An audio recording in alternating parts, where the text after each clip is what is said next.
Every day, millions of people willingly point cameras at themselves. We have cameras on our doors, cameras in our cars, cameras watching our traffic, cameras watching us at shops, and cameras watching us more times than we even know. A lot of the times we're aware that somewhere someone is watching us. But even then, we take pictures of our food, our loved ones, our safe spaces, our achievements, and our grief. Because somewhere along the line, surveillance has stopped feeling like violence and started feeling like something expected, something a part of daily life. It became convenient. We accepted being watched, mostly because we think that we control when we were being seen. But what happens when someone takes that choice away? When your body becomes content? When strangers become witnesses to an intimacy you never offered them? Today's horror is not a haunted house story or a thrilling story about a mass killer. It's a horror story of hard drives, cloud storage, screenshots that never disappear, hidden cameras, spyware, encrypted chat rooms, and entire archives made out of stolen lives. We like to believe that monsters hide in dark alleys. In truth, they're usually behind the login screen. And that's exactly what makes the horror novel by Monika Kim, Molka, so scary, so unsettling, so horrifying. It isn't a horror story because it's impossible. It's a horror story because it's already happening. Hi, I'm Sarah and welcome to CoreMoodz, and today I want to talk to you about Molka by Monika Kim, a book that I recently read. The way that this book inspired me to do research and try to understand the various phenomena and topics that it focused on. I would say it's a book that is mainly horror, has a little bit of a psychological thriller element, and it blends social critique and commentary in a very interesting way. Horror stories have always reflected the fear of the generation. I think that's really interesting because if we look back at the prehistoric time, ancient times, a lot of the fears of people were monsters or even gods and demons and deities and mythical creatures. In the Middle Ages, the focus was more on sin and the devil. So we saw more stories about entities and witches and demons and ghosts. During the Renaissance, there were a lot of stories about magic and betrayal, a lot of revenge stories and forbidden knowledge. In the 1800s, a lot of people feared science and change. So we saw a lot of stories about monsters and vampires. In the early 1900s, war and the fear of the unknown were really dominant. So we saw a lot of cosmic monsters and a lot of mad scientists. If we look specifically at the 1950s, a lot of people feared nuclear war and invasion. And as a reflection of that, we saw a lot of stories about monsters and aliens and horrific mutilated bodies. In the 1970s, there was a lot of focus on the domestic violence, stuff that happened within the home. So we saw a lot of possession stories and also a lot of stories about slashers and people invading the house, people's faith being put in question. In the 1990s, the focus became disease and surveillance. Fear of the technology started creeping in. So we saw a lot of found footage stories and stories about zombies and outbreaks and mostly psychological horror. I think if I look specifically at present time, a lot of people have a fear for technology or losing contact with reality. So topics like AI, deepfakes, internet horror, or even being forced into going back in time and losing access to all this technology while looking and analyzing and trying to understand various periods of times and what kind of fears people have and how the horror stories were being published at the time were being influenced by that. I think a red line of things that remain the same, that despite changing themes, most horror stories continue to explore universal human fears such as death, the unknown, losing control, being alone, betrayal, and evil hiding beneath ordinary life. Molka by Monika Kim is a book centered on what happens when misogyny crosses paths with technology, when surveillance becomes entertainment, and when an audience becomes as frightening and predatory as the perpetrator. Before I go into my review, I'm going to give you a short, non-spoilery plot of the story. The book follows Dae, a young Korean woman whose life is shattered after an intimate moment is captured on camera and circulated online. What begins with a very personal violation expands into something far larger, exposing the systems that allow surveillance, exploitation, and misogyny to flourish through multiple perspectives: victims, perpetrators, and people that observe. The novel examines voyeurism, shame, revenge, trauma, and the devastating effects when you realize that your privacy, your intimate moments can be stolen in an instant. I think the thing that makes this book tragic is that this book starts with Dahi thinking that she has found happiness. She started to date a man that is interested in her, he's very successful, he's very wealthy, very handsome, and he is a charming heir, something that is called chaebol in Korea. After the footage of the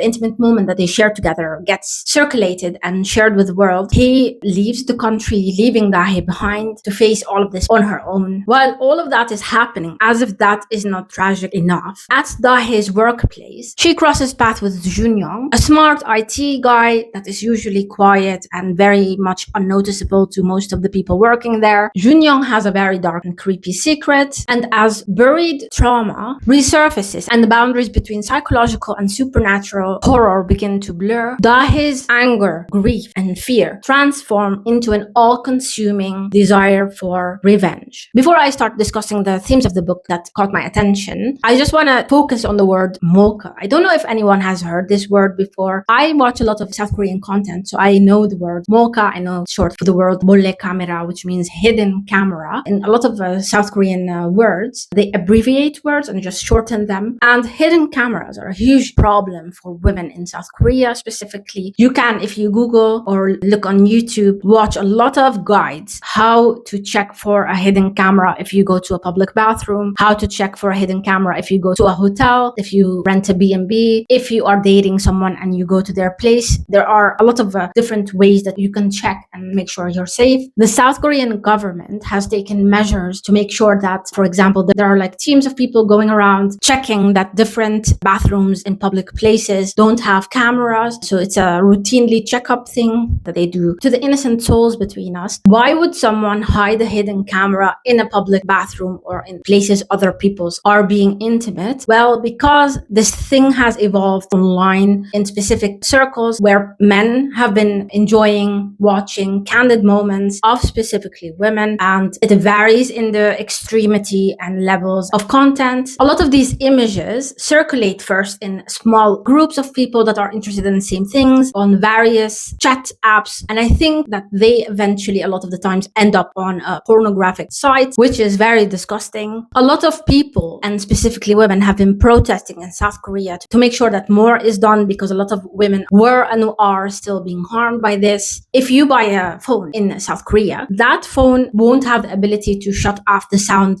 for the shutter. That's a thing that the South Korean government has made sure so that no one can take a picture while someone doesn't know that that's happening. I'm not sure if it's just a sound or sound and a flash. You will probably know that someone is using their phone to take a picture specifically because of the sound. And while I think this is a problem that is happening in a lot of places in the world, I think it's very interesting when it comes to the laws that South Korea has started to try to create around this topic, because I think in a lot of places in the world, this is not even something on their radar. So the first topic that I wanted to talk about in relation to this book, why is it harmful? I think first of all, Monika Kim presents the concept of Molka as something that is harmful in itself. It's an act of violence to intrude into someone's private space and take a picture of them and share it and circulate it and have other people watch it and get some gratification out of it, no matter the intention. I think to me that's really interesting as a thought and as a way to approach this book, because in a lot of horror books, violence announces itself. There's a ghost, there's blood, there's a body, someone has been killed, someone is being haunted, something is going on that you can recognize as, oh, danger. But when it comes to Molka specifically, we all have devices around us 24/7 that could be accessed, and then we are in a situation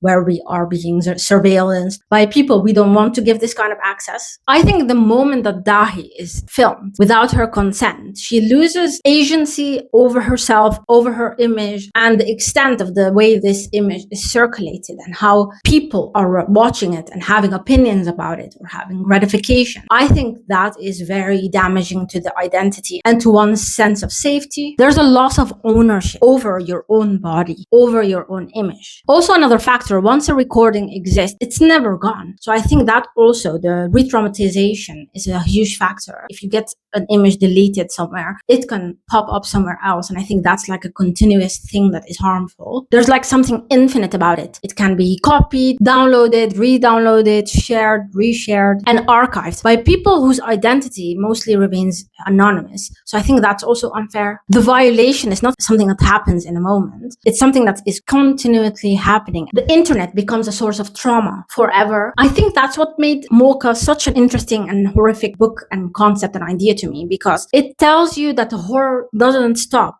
It continues, it extends. Therein also lies another level of the violation. Victims of real-life Molka situations describe the deepest part of the trauma not as the moment that they were filmed, but the unbearable uncertainty of what follows. Questions like, is the footage still online? Who has seen it? Will it appear again years later? Are always on their mind. As a result, ordinary interactions, ordinary spaces begin to feel haunted. The victims feel very vulnerable doing everyday things. I think the hidden camera is something that is very frightening because it's hidden, because it's unseen. Technology itself is very much the monster. But I think what makes this book interesting to me is because it understands that digital surveillance is more than just a technological problem, but sees it more as a continuation of patriarchal power through digital means. I mean, things like misogyny still exist, even though people think that technology is going to help us with that. There's a book that I think is interesting that I read recently, and I think it's by Laura Bates. I think the title is The New Age of Sexism. I think that book is also interesting to read in tandem. Throughout the novel, women are reduced to less, to bodies, to images. Their bodies become files, data, content. The perpetrators are not simply looking at women. They are archiving them, they are categorizing them, they are filing them, they are trading them, and they are distributing them. Surveillance in this story is a technology of ownership, transforming intimacy into something that can be possessed and endlessly circulated and consumed. While reading the novel, I couldn't help but think of the concept of the male gaze. I think Molka by Monika Kim pushes all these different things that I mentioned into this very intriguing horror book. The male gaze in this book is not confined to a single observer. It has become a network, anonymous, and infinitely reproducible. A single violation can now be witnessed by thousands of strangers, each view reinforcing the original act. Women's humanity becomes secondary to their visibility. And the author asks a question that lingers on beyond the final page. What happens when an image becomes more valuable than the person it depicts? Another element that I thought was very interesting is the concept of shame. There's a very cruel way this author is tackling this topic, because specifically when we look at digital sexual crimes, the violence, the violation never ends with that initial crime. The perpetrator records, the audience watches, the platform profits, yet it is the victim that is expected to carry the burden of humiliation. Because in this instance, shame becomes another thing that is used to control victims, that used to police them, to make them think that they are the problem. They have to change their routines, be more safe, change their behavior, question their memories, and even carry the responsibility for a violation that was never theirs to bear. A lot of different ways that the violence continues on is also stigma, exposure, isolation, and the constant worry and stress of all of this happening all over again when someone else finds out about the image in some way. That's why, to me, even though this story has been promoted like a woman is wronged and goes on a path of vengeance and blood, I think it's a more complex book than that. I think if I look at the perpetrators, to me, the violence doesn't begin with misogyny. It starts with entitlement. And I think that the way this book tackled this aspect was one of my favorite parts. These kind of incidents and these kind of people that think that all of this is okay and they're participating one way or another in it are not born in a vacuum. And I like that the author doesn't stop with just the perpetrators, but also goes on to talk about the viewers. Every hidden camera recording that is shared has an audience, sometimes thousands of people, other times millions of people. And yet, who is asking themselves why they watch this kind of content? A lot of people condemn the women that were filmed. Some people that think that they are evolved beyond that condemn the hand that placed that camera camera in that hidden spot. But I think we have to talk about society. Why is that a thing that people do? What kind of changes can we make, and what kind of laws and protections can we implement? I think that's a thing to focus on. But I think the internet has this weird thing where people think that watching something is a passive activity. Leaving comments, it does no one harm. And I think there's a weird anonymity that has emboldened a lot of people. So if we look at the perpetrator, and the perpetrator is experiencing entitlement, and the audience that is watching is experiencing distance, the survivors, the victims, they experience something entirely different. They experience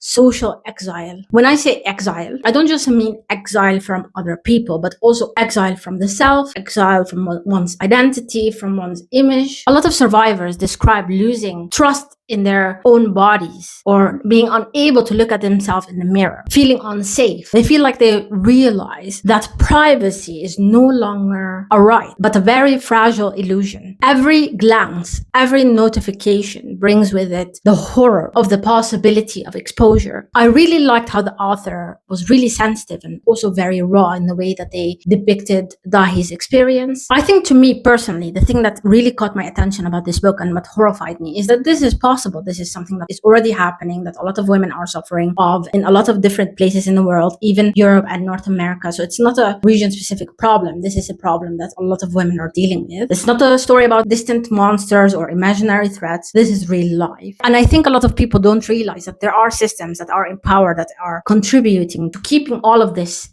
going. Also, another strong element about this book is that the social critique and the very interesting topics don't overwhelm or feel like they were inserted. They're integrated and woven in a way that fits the story. The story remains tense, atmospheric, and emotionally engaged, while also raising important questions about privacy, gender, and the ethics of surveillance. For me, the most haunting aspect of this book is the realization that the camera itself is not the true villain. The true villain is the culture that normalizes surveillance and treats women's bodies as public property. This book was very unsettling, very intelligent, but also disturbing and relevant. And I think it wasn't scary just because of the jump scares. It was scary because it forces the reader to confront uncomfortable truths about the world we live in. Have you read Molka? Are you planning to read it? Let me know in the comments. Thank you for watching, and